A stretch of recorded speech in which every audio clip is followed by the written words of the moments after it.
Halo teman-teman, hari ini saya dan teman-teman akan membuat video presentasi mengenai bank dan lembaga keuangan non-bank.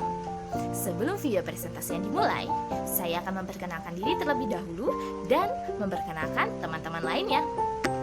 Kami adalah mahasiswa dan mahasiswi dari Universitas Pamulang, Fakultas Pendidikan Ekonomi, semester 6.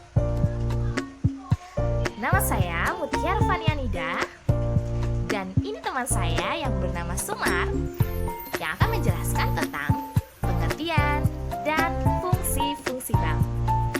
Lalu, teman saya berikutnya adalah Adelia Retno Putri yang akan menjelaskan tentang jenis bank. Lalu, teman saya selanjutnya adalah Kiki Yulistia Safitri yang akan menjelaskan tentang produk bank. Lalu, teman saya berikutnya adalah Muhammad Iqmal yang akan menjelaskan tentang prinsip kegiatan usaha bank. Lalu selanjutnya, teman saya adalah Suratin yang akan menjelaskan tentang lembaga pinjaman simpanan. Dan teman saya berikutnya adalah Heni Pratiwi yang akan menjelaskan tentang pasar modal. Dan ini teman saya yang terakhir, yaitu Jainal Mutakin yang akan menjelaskan tentang perasuransian. Nah, yang ini adalah dosen kita tercinta yang mengajar mata kuliah ekonomi moneter yang bernama Pak Ian Permana Wahyu SE MM. Selanjutnya adalah video presentasi yang akan kami jelaskan.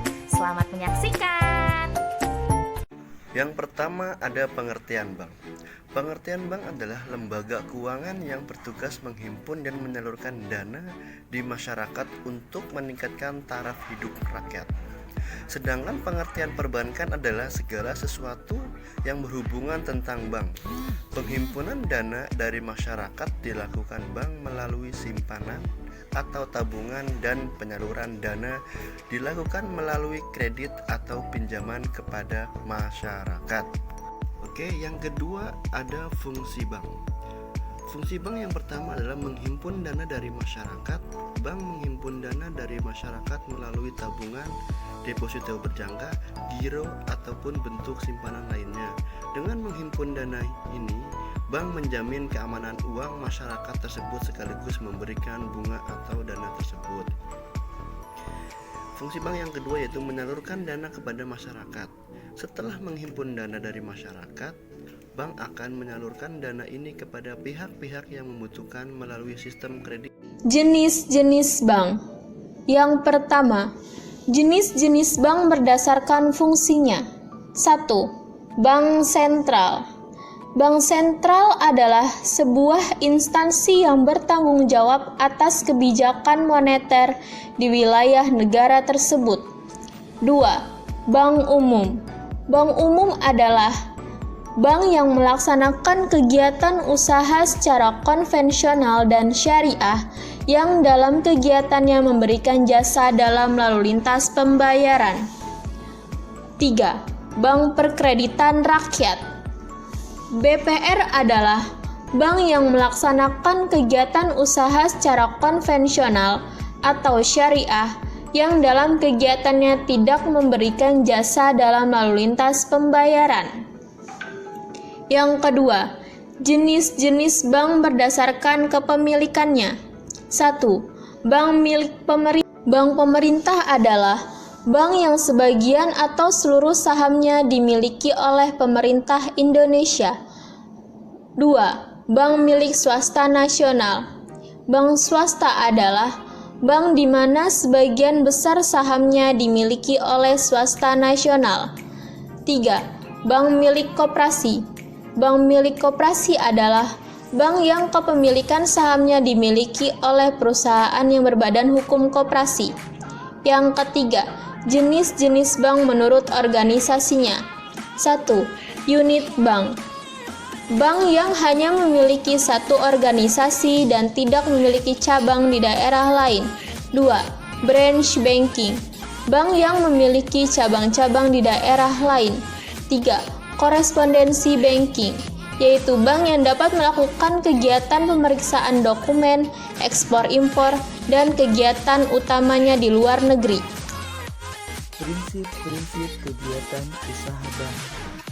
Yang pertama, prinsip kehati-hatian atau prudentially principle, yaitu selalu bersikap hati-hati dalam memberikan kredit kepada nasabah dengan cara memastikan kemampuan nasabah untuk memenuhi kewajibannya. Yang kedua, prinsip kepercayaan atau fiduciary principle, yaitu memberikan kepercayaan kepada nasabah atas kredit yang diberikan. Yang ketiga, prinsip kerahasiaan atau confidential principle, yaitu data nasabah yang ada pada bank akan disimpan dengan baik dan tidak akan diberikan kepada pihak-pihak yang tidak bertanggung jawab. Yang keempat, prinsip mengenal nasabah atau know your customer service, yaitu mengenali nasabah dengan cara mencari tahu alamat, penghasilan nasabah, dan juga pekerjaan nasabah. Saya akan menjelaskan tentang produk bank. Ada beberapa macam produk di bank, di antaranya 1. Tabungan atau simpanan. Produk ini berupa tabungan, giro, dan deposito berjangka. Yang kedua adalah transfer. Transfer merupakan produk layanan bank berupa pengiriman uang dari nasabah ke rekening tertentu, baik dalam kota, luar kota, ataupun luar negeri. Yang ketiga, safe deposit box merupakan layanan penyewaan kotak untuk menyimpan benda-benda atau surat berharga. Yang keempat, bank card. Bank card merupakan kartu yang dikeluarkan pihak bank kepada nasabah sebagai alat pembayaran di tempat tertentu, seperti supermarket atau restoran. Contoh bank card adalah ATM. Sekian, terima kasih. Lembaga penjamin simpanan merupakan lembaga independen yang berfungsi menjamin simpanan nasabah dan turut aktif memelihara stabilitas sistem perbankan sesuai kewenangannya. Secara detail, LPS mempunyai beberapa tugas menjalankan fungsinya, antara lain 1. Merumuskan dan menetapkan kebijakan pelaksanaan penjaminan simpanan. 2. Melaksanakan penjaminan simpanan. 3. Merumuskan dan menetapkan kebijakan dalam rangka turut aktif memelihara stabilitas sistem perbankan. 4. Merumuskan, menetapkan, dan melaksanakan kebijakan penyelesaian bank gagal yang tidak berdampak sistemik. 5. Melaksanakan penanganan bank gagal yang berdampak sistemik.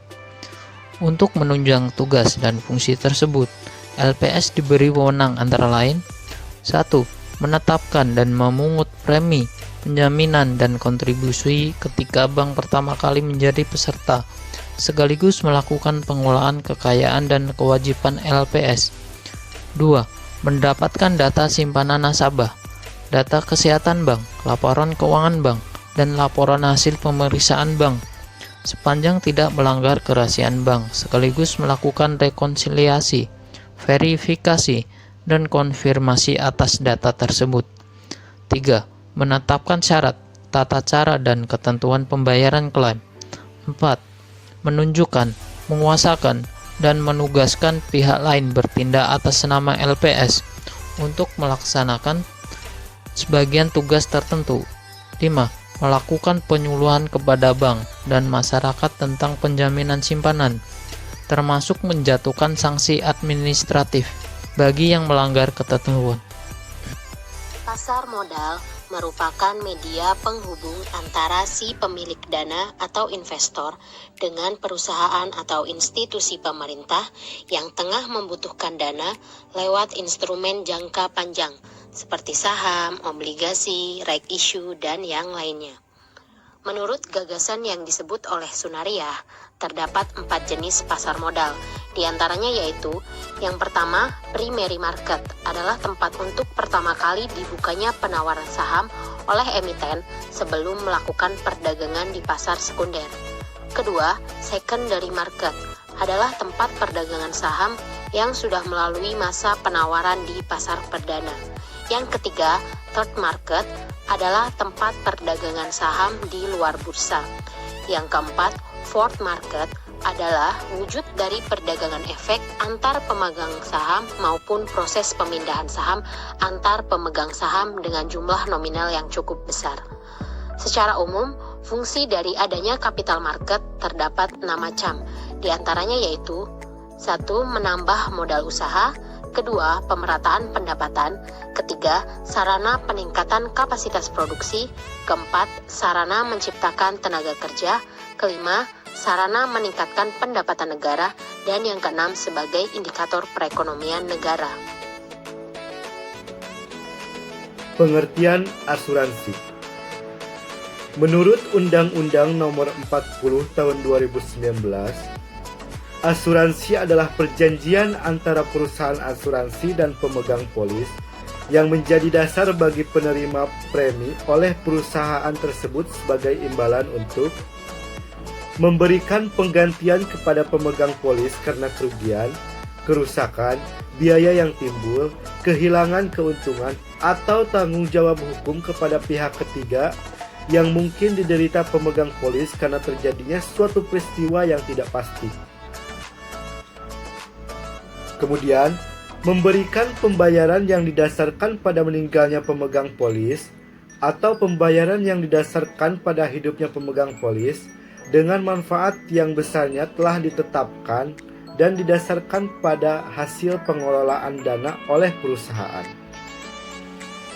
Kemudian, untuk fungsi utama asuransi ini, yang pertama, risk transfer dapat diartikan sebagai mekanisme pengalihan resiko asuransi yang tidak pasti terjadinya dan dapat menimbulkan kerugian individu atau badan usaha dapat mengalihkan resiko asuransi. Yang kedua, common pool dikenal pertama kali dalam asuransi laut, marine insurance, yang cara kerjanya berbeda dengan saat ini. Pool melibatkan kontribusi yang dilakukan oleh para anggotanya setelah terjadinya suatu kerugian. Yang terakhir adalah equitable premium, adalah penentuan metode yang tepat untuk besaran kontribusi yang adil dan layak dalam bentuk premi yang berdasarkan tingkat resiko dan jenis objek pertanggungannya. Nah, teman-teman, bagaimana videonya sudah kalian saksikan ya? Semoga video ini bisa bermanfaat. Terima kasih.